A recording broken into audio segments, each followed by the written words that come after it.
Alright guys, so this is Clary Sage. Now, I've heard all sorts of good things about Clary Sage, and I saw it in Bunnings the other day, so I grabbed one and it had 3 or 4 plants in it, and I chucked it in the ground. So I've got one there, I've got one behind the wire over there, I've got another one growing over here, and they're doing fairly well. They've grown pretty quickly, but they do get a whole lot bigger, and then they get a light blue flower on them apparently. I haven't seen it yet. But then I realised that I actually don't know terribly much about Clary Sage. I know I've got it in my garden now, which is wonderful, but how am I supposed to use it, and what am I supposed to use it for? I did know that it had something to do with hormones and that it was good for women and women should take it.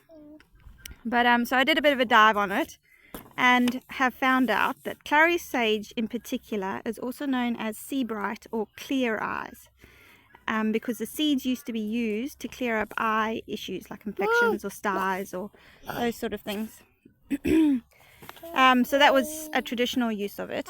But the main thing they say that sage is this sage is good for is regulating women's periods and great for women in menopause, because it has a estrogen stimulating action. So during periods where estrogen is low, taking this can help with that.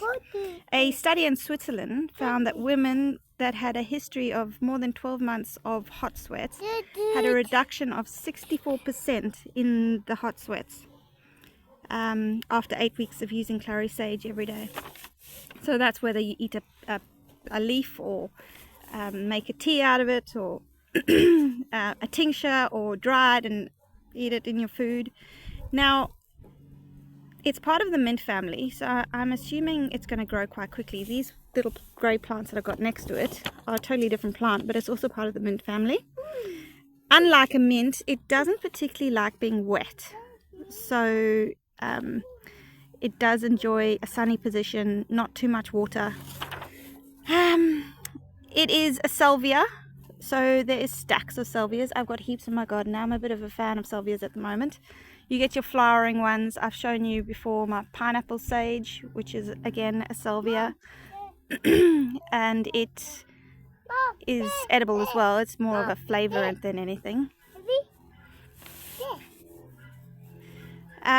Okay, so it's antiseptic, antimicrobial, antibacterial. It improves your memory.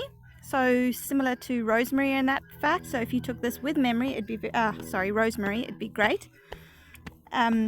Lowers your blood glucose, and as I've said, it alleviates menopausal symptoms like hot sweats, headaches, mental fog.